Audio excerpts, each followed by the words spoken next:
down the hammer and pick up the pencil. You're about to listen to the Savvy Radio Show. Learn from real-life real estate investors, experience revealed with the Savvy Landlord as your host.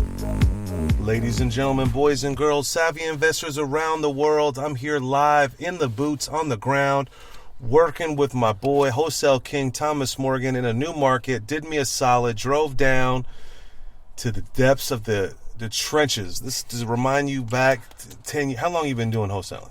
About 8 years now. So 8 years back with your rickshaw days, thinking about bigger things. I really appreciate you calm down. So wholesaling is on my mind.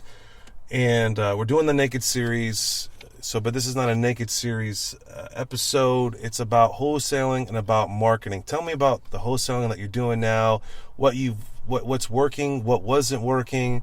How are you adapting? Tell me all about wholesale marketing that you do right now. The marketing I do right now, I do a lot of SEO. I've been getting a lot of leads off the internet. I've been so wrapped up with a couple other rehabs and projects that have been going on. I was not consistent in my marketing and my direct mail. But I recently hired an office manager that's been handling a lot more of my direct mail and lead management. So last week I sent out 1,800 postcards. I'm probably going to start sending out about that many a week consistently. I do a lot of condemned lists. I do a lot of probate lists. So one, you're leveraging someone else. You used to do this yourself. Now you've kind of gotten you realize that your focus should be acquiring assets, not sticking labels on stuff. So right now you're trying to average about 1,800 mail-outs a week or a month or? A week. And you said, what's the clients that you're going after? My bread and butter right now has been the condemned list. Okay, so this is something that you find a list. Are you buying this list? No, typically you can go to your county, the county land development office or neighborhood services office. In mine, it's publicized on the city website, so it's an easy download. I can then hire a virtual assistant to go, or the office manager or whoever, to sort that list using and pull out who the actual owner's address is, and I'll send them a yellow letter to start. Okay, so these are condemned. These people they've gotten a few condemned letters from the city saying, hey, fix or get out and so they're in a distressed situation. I mean, obviously, if they're a landlord, they have money of sorts if they have a vacant property that's dilapidated. What kind of message in your yellow letter are you telling them? I'm trying not to beat them up too bad. Typically, it's just like, I drove past your property. I saw that it needed some work. What do you want to sell? If you'd be interested in selling, give me a call. I'd love to take a look at it and see if we can make you an offer. So short and sweet, still wholesale agenda, right? So I can take it off your hands, but you understand where they're at. Yeah. Maybe we can work out. So what's a typical conversation when they finally call you? And do you know what your return rate is on 1,800? How many calls, or what's your ratio? Or typically on 1,800, I'll probably get, if I get a 5% response rate, that's awesome. That's freaking amazing. If I get a 3%, it's still good. Okay. And that's 3% response rates. It's huge. 54 calls.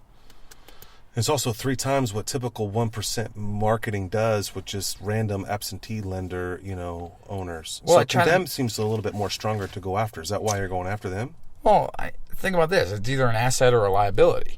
Right now, if it's condemned, that's a liability, no matter how you look at it. If there's debt, taxes, insurance. So that's they probably don't have insurance on if it's condemned. So their motivation is a lot higher than a distressed seller. Yeah. Because you're going to lose your whole asset altogether. Yeah, so you're going to tear it down on you if you don't fix this soon. So are you nervous that you might buy a property that is deemed, condemned, and you're stuck with an egg? No, because I know I'm buying condemned. I'm marketing to them. Okay, so as long as there's not a tear down order in place. So I mean, you lock this condemned property, and then what happens after that? I mean, now you've got a condemned property from the city under contract. Do you sell that contract? Are you holding it? What's your plan from there? Depending on the deal, I've bought and closed on some of them myself. Most of them I'll just assign to end rehabbers or landlords. Yeah, like you were telling me that story where you had it under contract, you're working on it, the city was jerking you around, and you sold it to another landlord, right? Yeah. I bought one Yeah, tell us about that one. Back in June 18th, I contracted on it. Called, checked the power to see if it was good. I ended up turning the power on for a 30-day connect so I could do my inspections. Closed on it. Came back the Friday. I was signing contracts with a contractor and dropping off material, and I look over and my power meter was gone. So I called the power company, and they're like, "Oh, it's condemned." I'm like, "This one definitely was not on the condemned list because I know the condemned list like the back of my hand." You're working it. Yeah, I'm one of the few people in my county that actually knows exactly what's on the condemned list. Right. So, and you have relations with the city. You know the code enforcement. Yeah. So I call the code enforcement guy after I get off the phone with the power company.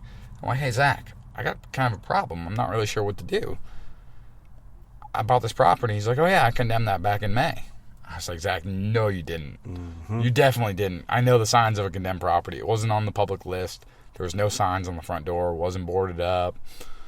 The land. There's really 2 sections. There's neighborhood services and the land development office. Neighborhood services is the people that fine you for tall grass and actually condemn your property.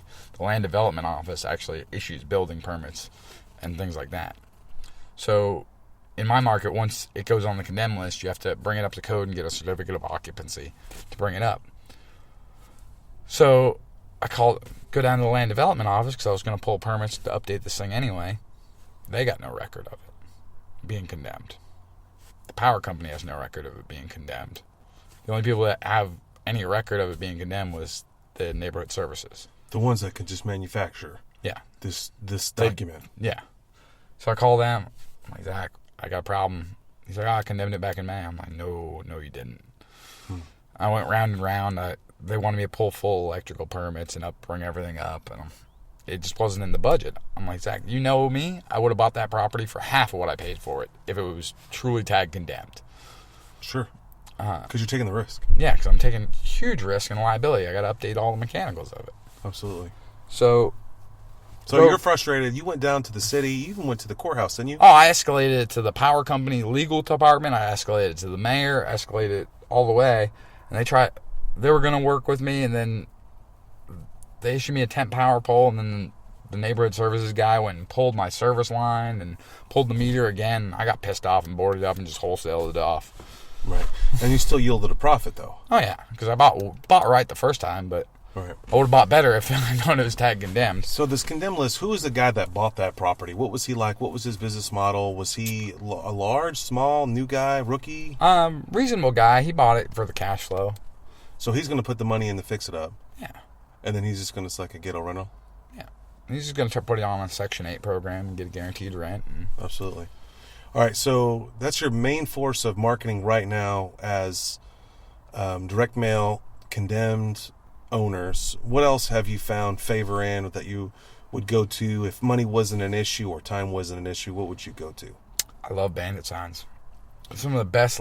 Think of the motivation level for somebody to pick up the phone and call a complete stranger. Absolutely. And saying, "I want to sell this house." Just like we just did for the Naked Investor, that the guy called us, you pre-qualified him on the phone, see what his personality was like, what his motivation was, and you say, yeah, we'll get back with you, which we totally forgot about it because we're so busy over here trying to put up bandit signs. The guy calls back again, a second time, that's when you know they're motivated. Yeah. Absolutely. When they're calling you, I like to get the phone to ring. All right, so bandit signs are like ultimate. We know that they work. Then you go do direct mail. Have you ever done any other form of marketing like billboards or? Never done a billboard. This is not my forte. I've heard people do well off of it, and I've heard it's expensive. So It just depends what marketing company or what sign company. I know Clear Channel, they own a lot of billboards around the country. They're very, very expensive. Yeah. But if you can find a billboard on private property, right, you like probably get a couple $100 a month. Absolutely. All right. So this is going to wrap up our little quick down and dirty marketing with the real wholesale king. What else can you say? What else should we do? What advice would you give? Take action. Get out there and make offers. Absolutely. Even though that I don't got a pot to piss in this new market, I don't know this market, and we're putting in several offers. We've actually put in about 3 or 4 offers, looked at about 6 properties, and you just got to keep going, and then eventually it will just sink, and you'll pop a deal. Yeah. I mean, don't pigeonhole yourself just looking for that dream home. Think about it like this. If I say we're going to take you out to the bar and we're going to hook you up with some girl tonight, I can set you up with the best clothes in the world, an unlimited credit card. I can teach you the best pickup lines. But if I take you to a lesbian bar, none of it's going to work. Your message has got to be congruent with what you're saying. Oh, God, that's so funny. We could spend days on that. All right. So speaking of, picking up people at the club or the nightclub, our next episode, tune in, Wholesale King, closing lines. One line, closing lines, how to close them down. So tune back in. Ladies and gentlemen, thank you, Thomas, for giving the wisdom and the joy you bring to wholesaling. Thanks for listening to the Savvy Radio Show. Glide online and listen to our other motivating episodes at savvyradioshow.com. Connect on Twitter at LandlordBook and always be buying assets.